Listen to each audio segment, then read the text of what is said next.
मित्रांनो नमस्कार, चॅनलवर तुमचं स्वागत आहे. मित्रांनो आता एक नवीन सरकार नियम येतो आहे आणि त्या नियमानुसार का नाही तुम्हाला रासायनिक खत हवं तेवढं मिळणार नाही आणि तेव्हा आपलं पीक वाचवायचं असेल तर आपल्याला वेळीच काहीतरी करावं लागतं आहे. मित्रांनो आजवर आपण का नाही वापरलेल्या खतापैकी बरीच खतं जमिनीत फिक्स होतात, म्हणजे लॉक होतात आणि हीच लॉक झालेली खतं पिकाला कशी परत मिळणार. आता ही जर परत मिळाली तर आपलं हजारो रुपये वाचतील आणि कमी खतं वापरूनसुद्धा आपलं उत्पादन पहिल्यापेक्षा जास्त येईल. आता हे कसं होईल? ही काय जादूची कांडी आहे का की जी फिरवली तर आपल्याला खत वापरायची गरज नाही? तर मित्रांनो त्यासाठी आपल्या जमिनीत का नाही सेंद्रिय कार्बन हा महत्त्वाचा घटक असणं गरजेचं आहे. मित्रांनो याच्यामुळे आपण का नाही कमी खर्चात जास्त फायदा मिळवू शकतो. आता त्या अगोदर हा काय प्रकार आहे ते जाणून घेऊया, म्हणजे आपल्याला ते सोपं पडेल. मित्रांनो याचे का नाही दोन प्रकार असतात. एक असतो सक्रिय कार्बन आणि दुसरा असतो स्थिर कार्बन. आता हे दोन्ही पण तेवढंच महत्त्वाचं आहेत आणि दोन्ही मिळून हा सेंद्रिय कार्बन तयार होतो. आता यातला सक्रिय कार्बन म्हणजे एक का नाही मोठी सिस्टीम आहे जी जमिनीत का नाही जे सेंद्रिय पदार्थ वेगाने कुजतात आणि त्यामुळं सूक्ष्मजीवांना ऊर्जा मिळते आणि काही प्रमाणात का नाही तयार अन्नद्रव्ये पण मिळतात. आता या सर्वांच्या एकत्रित साठ्याला सक्रिय कार्बन म्हणायचं. आता याला सक्रिय कार्बन का म्हणायचं? तर हा लगेच तयार होतो आणि सूक्ष्मजीव व पिकाला लगेच वापरता येतो. आता हा तीन पद्धतीनं आपल्याला मिळतो. एक आहे आपण वापरलेलं शेणखत, कंपोस्ट खत, गांडूळ खत.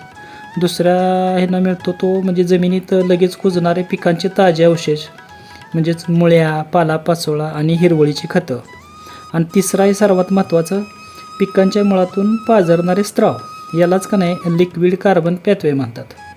मित्रांनो हा जो लिक्विड कार्बन पॅथवे आहे का नाही तोच सक्रिय कार्बनमध्ये भर घालणारा सर्वात मोठा रस्ता आहे. आता हा सक्रिय कार्बनचा सगळ्यात शुद्ध आणि लगेच वापरता येणारा भाग आहे. आता याच्याबद्दल थोडंसं जाणून घेऊया, म्हणजे हा कसा फायद्याचा ते तुमच्या लक्षात येईल. तुम्हाला माहीतच आहे की पिकं सूर्यप्रकाशाच्या मदतीनं अन्न तयार करतात आणि या तयार अन्नातील का नाही काही भाग स्वतःच्या वाढीपुरता ठेवून तब्बल 30% ते 40% भाग का नाही पीक मुळावाटे जमिनीत सोडतं आणि हाच तो लिक्विड कार्बन पॅथवे. आता मित्रांनो तुम्ही कधी विचार केला आहे की हे पीक स्वतः तयार करून ते अन्न जमिनीत का सोडून देतं? त्याला कळत नाही का? काय येडं आहे का ते? नाही. तर मित्रांनो निसर्ग खूप हुशार आहे आणि हाच तो एक खूप चांगली व्यापार सिस्टीम चालवतो. कशी? तर हा मुळावाटे सोडलेला कार्बन आहे का नाही तो मुळावटी असलेल्या कोट्यावधी वेगवेगळ्या सूक्ष्मजीवांचा, म्हणजे ज्याच्यामध्ये जीवन येणार, बुरशी येणार, ॲक्टिनिमायसेट्स येणार, यांचं का नाही जेवण आहे. आता पीक हे जेवण देतं आणि त्या बदल्यात हेच उपयुक्त सूक्ष्मजीव पिकाला अन्नद्रव्य मिळवून देतात, पाणी देतात, पिकाचं संरक्षण करतात. आता यांच्या शरीरातून का नाही वेगवेगळ्या प्रकारचे ॲसिड्स बाहेर पडतात आणि ही ॲसिड आपण जे अगोदर भरमसाठ वापरलेली फिक्स झालेली खतं आहेत का नाही त्यांना विरघळतात आणि मग पिकाला आपल्याला हवे त्या प्रकारात उपलब्ध होतात. आता हे एवढ्यावर थांबतं आहे का? तर नाही. जमिनीची ही रचना सुधारतं, शिवाय पाणी मिळवून देतं, पिकाच्या वाढीसाठी पोषक वातावरण तयार होतं आणि आपण दिलेली भरमसाठ खते जी आहेत का नाही ती जमिनीत फिक्स होतील. आता ही काहीच कामाची राहिलेली नसतात, ती याच्यामुळेच का नाही पिकाला परत मिळतात. आणि यासाठी तुम्हाला वेगळा खर्च करावा लागतो का? तर नाही. आपला खर्च वाचतो आणि आपण थोडीशी खतं वापरली तरी आपलं उत्पादन मात्र चांगलं येतं. आता हे आपल्या जमिनीत का नाही? असं काय झालं की ही खतं आपली फिक्स होण्याचं प्रमाण वाढलं? अगोदर ज्या वेळेला आपण एक बॅग वापरली तर या फायदा होता, तो आता 2 बॅगा 3 बॅगा वापरून पण होत नाही.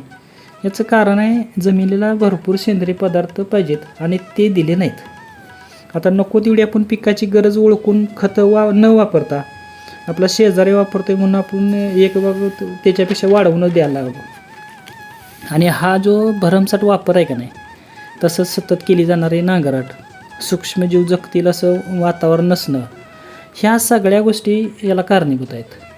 आता जमिनीत खतं फिक्स होतात कशी? तर आपण जेव्हा गरजेपेक्षा जास्त खतं वापरतो त्यावेळेला काय होतं, सुरुवातीला पिकाला जे हवं ते थोडं थोडं मिळालं का नाही त्यामुळं ते जमिनीत हा जो मगाशी तुम्हाला सांगितलेला कार्बन स्त्राव कमी प्रमाणात सोडतो आणि हा स्त्राव म्हणजे जे जेवण आहे ते न मिळाल्यानं सूक्ष्मजीव आहेत का ना ते आपले कमजोर होतात. परत त्यात आपण काय करतो आहे आणखीन सेंद्रिय पदार्थ वापरत नाही. त्यामुळे ह्या सगळ्यामुळं का नाही हजारो सूक्ष्मजीवांची संख्या कमी होते आणि हा लिक्विड कार्बन पॅथवे म्हणजे हा जो रस्ता आहे तो मोडला जातो आणि याच वेळी एक दुष्ट चक्र तयार होतं जे आपण वापरलेल्या खतातील का नाही थोडंसं वापरलं गेलं आणि बाकीचं फिक्स झालं म्हणजे जमिनीत आहे पण ते पिकाला घेता येत नाही आणि त्याला मिळवून देणारे आहेत का नाही ते आपण कमी केलं. आता त्यांच्या वाढीसाठी आपल्याला काय करावं लागतं तर सेंद्रिय पदार्थ पुरवले पाहिजेत आणि ते नसल्यामुळं म्हणून तर आपल्याला आत्ता 3-4 बॅगा वापरूनही आपल्याला फायदा दिसत नाही. आता ही वेळीच सुधारली पाहिजे त्यासाठी आपल्याला भरपूर सेंद्रिय पदार्थ वापरा नांगरट योग्य वेळीच करा.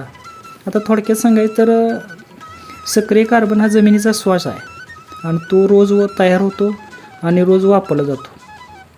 तसंच करायचं जमिनीसाठी तो खूप महत्त्वाचा आहे. तात्काळ गरज भागवणार आहे. खिशातील आपल्या रोख रकमेसारखा आहे म्हणजे लगेच वापरता येणारा लगेच गरज भागवणारा. आता याच्याशिवाय पिकाला जगणं अवघड आहे. आता हे इथंच संपत नाही. हे काय म्हणजे सक्रिय कार्बन म्हणजे सर्वस्व नाही. कसं तर जर समजा तुमच्या खिशातले पैसे संपले तर तुम्ही बँकेतील फिक्स डिपॉझिट तुमच्या उपयोग पडतं. तसंच का नाही हा कार्बन लवकर तयार होतो लवकर उपयोग पडतो पण हा लवकर संपतोही आणि त्यामुळे तो आपल्याला सतत वापरावा लागतो.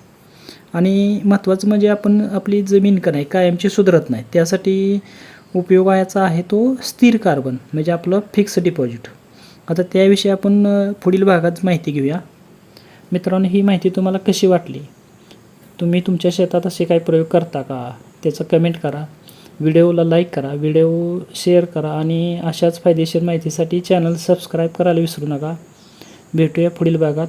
धन्यवाद.